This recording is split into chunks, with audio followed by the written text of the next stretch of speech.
It's weird to think of competitive eating skills as a gift, but you know, some people are good singers, some people are amazing at mental math. For me, it's competitive eating.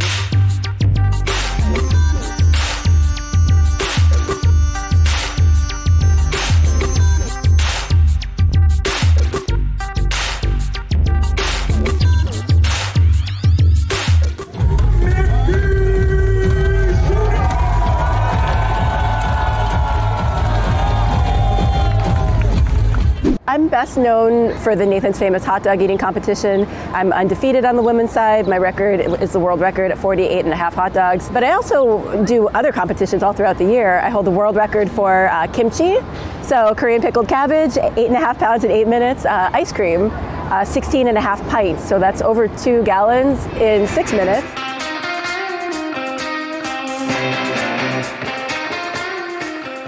I really didn't plan for this to become, I guess, a career. My first ever eating competition was in 2011. I ate 12.5 pounds of pho at a restaurant that was offering $1,500 to anybody who could complete it.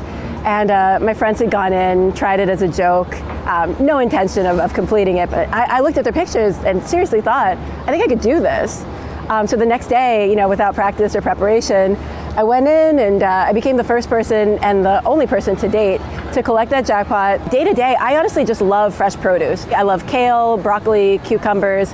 If you're gonna eat like this in competition, you know, like a dozen times a year and do a couple practices, the other 350 days or, you know, other 340 days even kind of have to be, you know, good and disciplined and perfect.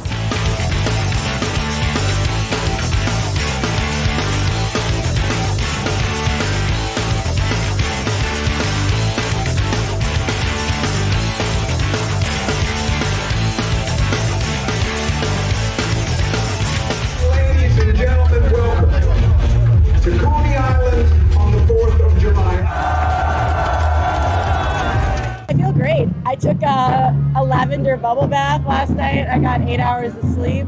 My son Max cooperated. So anyway, I feel like today's gone as smoothly as I could hope for. We're down to the last hour. So right now I need to go prepare my hot water and make sure that makes it to the stage properly.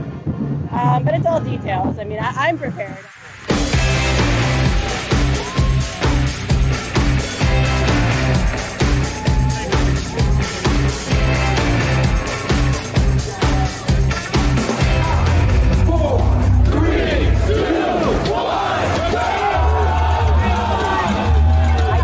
When I grab 2 meats and then I just bite, and almost sever that and swallow, because these are naturally cased hot dogs, so the casing is going to keep them intact, but if you kind of bite and score them, it makes them more bendable in your throat as you swallow. It's very, very rhythmic and very mechanical. There's very little left to chance, and while I'm doing that, I'll grab a bun and dunk that, fully submerge it in my drink of choice is strawberry, orange, banana. I rip that in half.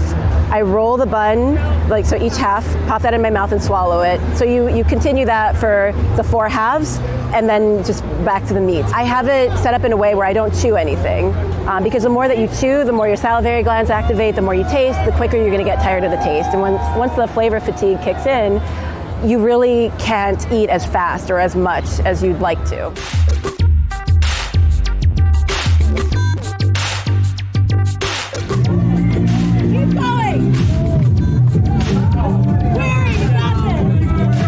Nick has beaten me by half a bratwurst. I've beaten him by half a street taco. We've literally tied at 2 of our most recent contests. So we're incredibly competitive, but we're also incredibly supportive of one another. At the end of the day, there's just an additional level of this unique respect that we have for one another because it's so different. It's such a niche sport and so unique that having that understanding for one another helps us appreciate and respect each other even more. If we're lucky, our son Max is just going to grow up thinking that we're so weird and he's going to want nothing to do with competitive eating.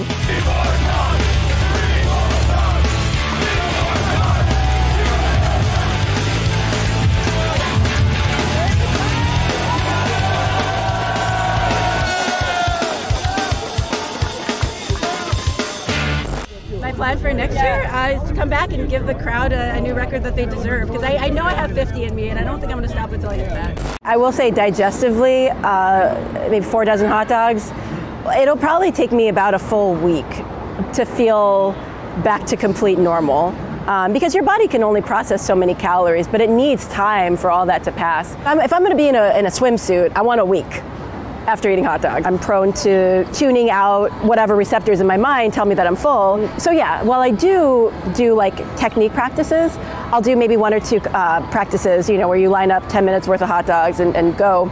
That's really just for coordination's sake and for me to get in my rhythm. But in terms of capacity, I feel like I've always had this. Who doesn't like excelling at something? If you find a skill that puts you like in the top, like fraction of a % in the world, whatever that is, like you would probably be inclined to pursue it. If you found out that you were an amazing rock climber or a gifted artist or a sculptor or a dancer, it's enjoyable to be good at something. So I think that's part of it too.